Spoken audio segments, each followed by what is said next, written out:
Golden test series number 3 शिक्षण अभिरुचि। संप्रेषण प्रक्रिया के तत्वों में संदेश हो सकता है। सबसे पहले संप्रेषण प्रक्रिया में संदेश लिखित व मौखिक दोनों हो सकता है। केवल मौखिक लिखित क्रॉस हो जाएगा और यह हाव भाव क्रॉस हो जाएगा। Answer number A. शिक्षण में उत्तम प्रणाली वह है जिसमें प्रश्नोत्तर की आवश्यकता हो। साधारण प्रणाली हो जाएगी। छात्र शिक्षक का शंका समाधान करे और उपरोक्त सभी नहीं। अध्यापक छात्रों से अधिक प्रश्न पूछे। Answer B.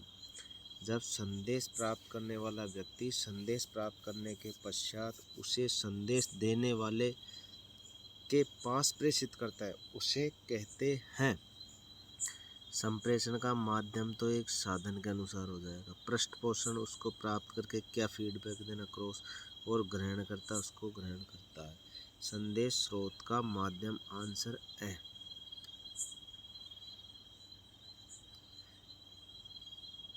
यदि अभिभावक अपने बालक की शिक्षा की व्यवस्था करने में असमर्थ तथा पढ़ाई बंद करने का निर्णय लेता है तो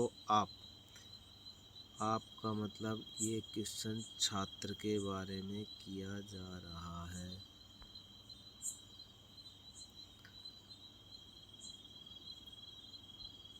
छात्र के अनुसार देखो, शिक्षा की उपयोगिता को समझाएंगे तथा कठिनाइयों को सहकर पढ़ने के लिए प्रेरित करेंगे।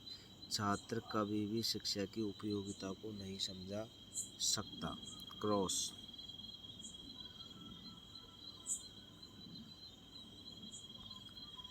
छात्र की पढ़ाई की व्यवस्था स्वयं करके उसको पढ़ाई में बंद नहीं होने देंगे, ये भी क्रॉस छात्र नहीं कर सकता। इसमें अपना कोई दखल न देकर चुप रहेंगे नहीं।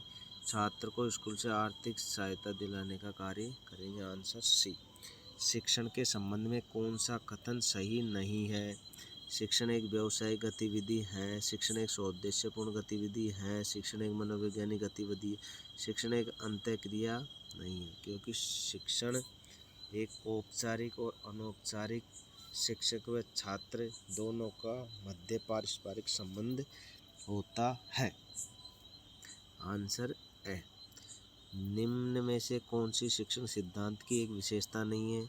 सीखने की उत्सुकता शिक्षण में होती है। ज्ञान की संरचना शिक्षण में होती है। पुष्टिकरण ज्ञान शिक्षण में होता है। फीडबैक क्या सीखा क्या नहीं सीखा। क्रमशीलता का अभाव नहीं पाया जाता बल्कि प्रभाव पाया जाता है। माता पिता को ध्यान आकर्षित करने के लिए बालक उद्दंडता करने लगता है, क्योंकि उसको अगर लाडला रख लिया तो उद्दंडता करने लग जाएगा। Answer number A. एक ही बालक है क्रॉस। माता पिता व्यस्त और उसकी समस्या सुनने का किसी के पास समाधान पास नहीं था क्रॉस। Answer A.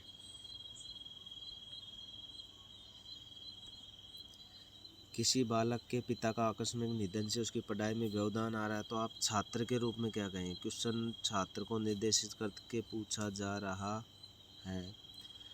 अपने पास से धन दे देंगे नहीं, छात्र के पास धन स्टूडेंट लाइन में नहीं। साथियों से धन एकत्रित करेंगे। वेरी गुड आंसर ब। साथियों से धन एकत्रित करके उसकी पढ़ने में सहायता करेंगे। सहसम्मान विद्यालय से आर्थिक सहायता दिलाने का प्रयास करेंगे। सेकंड आंसर कर सकते हैं। प्राचार्य और अध्यापक से विचार विमर्श भी कर सकते हैं। Third answer. फर्स्ट आंसर रहेगा धन एकत्रित करके उसको पढ़ाई में छात्र के नाते स्वयं छात्र ये कर सकता है। शिक्षण की किस विधि में गुणात्मक परिवर्तन हो सकता है? बाल केंद्रित शिक्षा पद्धति अपनाकर। Very good answer. क्योंकि रटने के लिए शिक्षण का गुणात्मक नहीं होगा, तकनीकी से नहीं होगा, परीक्षा परिणाम केंद्रित में रखकर नहीं होगा। बालक के अनुसार ही शिक्षा ग्रहण करवाना, बालक को रुचि के अनुसार सब्जेक्ट देना, बालक की शिक्षा की चाहत के अनुसार ही उसको शिक्षा समर्पित भाव से देना। सतत व व्यापक मूल्यांकन का प्रमुख उद्देश्य है। सतत व व्यापक मूल्यांकन का प्रमुख उद्देश्य गुणात्मक नहीं, परिमाणात्मक नहीं, ओनली निदानात्मक। प्रमुख उद्देश्य निदान। ध्यान रखना, निदानात्मक का मतलब होता है बालक का निदान करके, यानी बालक की कमजोरी को देखकर शिक्षण करवाना। बालक की कमजोरी को समझना निदानात्मक। बालक की कमजोरी को समझना क्या हो गया, निदानात्मक। और बालक की कमजोरी को समझकर उसका उपचार करना, उसको सिखाना उपचारात्मक हो गया। उसको सिखाना उपचार करना क्या हो गया, उपचारात्मक। Very most question. दलीय शिक्षण पद्धति का प्रारंभ हुआ था जर्मनी से। सूक्ष्म शिक्षण का समय होता है, सूक्ष्म शिक्षण का समय 5 से 10 मिनट होता है। कुल समय होता है 36 मिनट। कुल समय कितना होता है, 36 मिनट।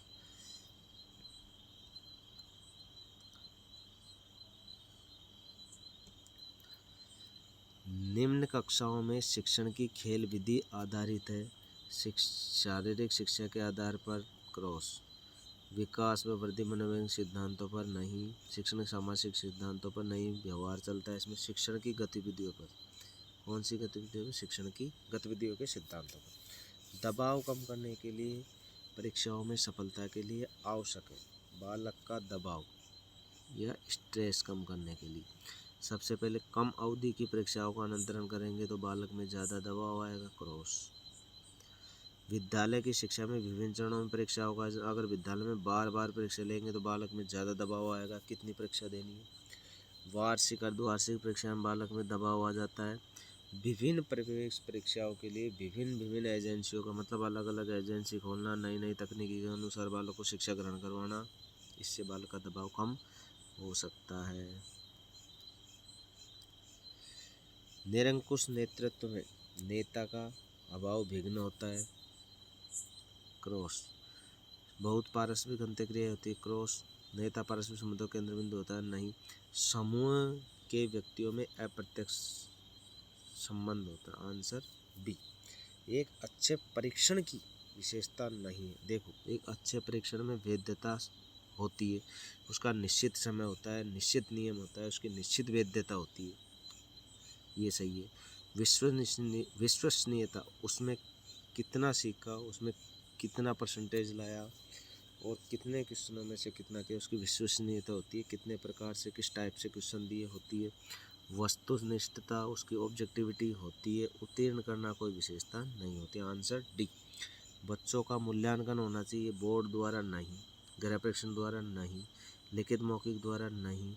बच्चों का परीक्षण सतत व व्यापक मतलब लगातार रोजाना रूप से होना चाहिए। एक प्रमाणीकृत परीक्षण में होता है, प्रमाणीकृत परीक्षण में होता है विश्वसनीयता भी होती है, वैधता भी होती है, निश्चित समय होता है, निश्चित प्रश्न दिए जाते हैं, प्रश्नों की गुणवत्ता निश्चित होती है, और आंसर क्रॉस।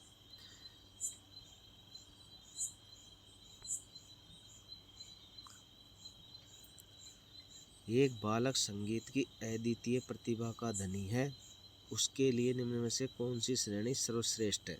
देखो, बालक संगीत में एक अद्वितीय प्रतिभा निभा रहा है, उसके लिए कौन सी श्रेणी, उसके लिए प्रतिभाशाली।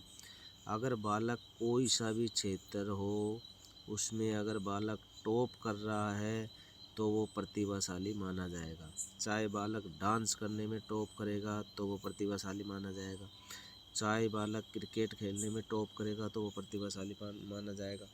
सृजनशील बालकों में ध्यान रखना, वो हमेशा चिंतन करता रहता है। क्या करता रहता है, चिंतनशील, हमेशा चिंतन करेगा। कौन सा बालक, सृजनशील बालक हमेशा चिंतन करता रहता है। विशिष्ट बालक में विकलांग बालक आते हैं। कौन से बालक आते हैं, विशिष्ट बालक में विकलांग बालक, क्रॉस। और बुद्धिमान बालक हमेशा पढ़ने में लीन रहता है, आंसर नंबर बी।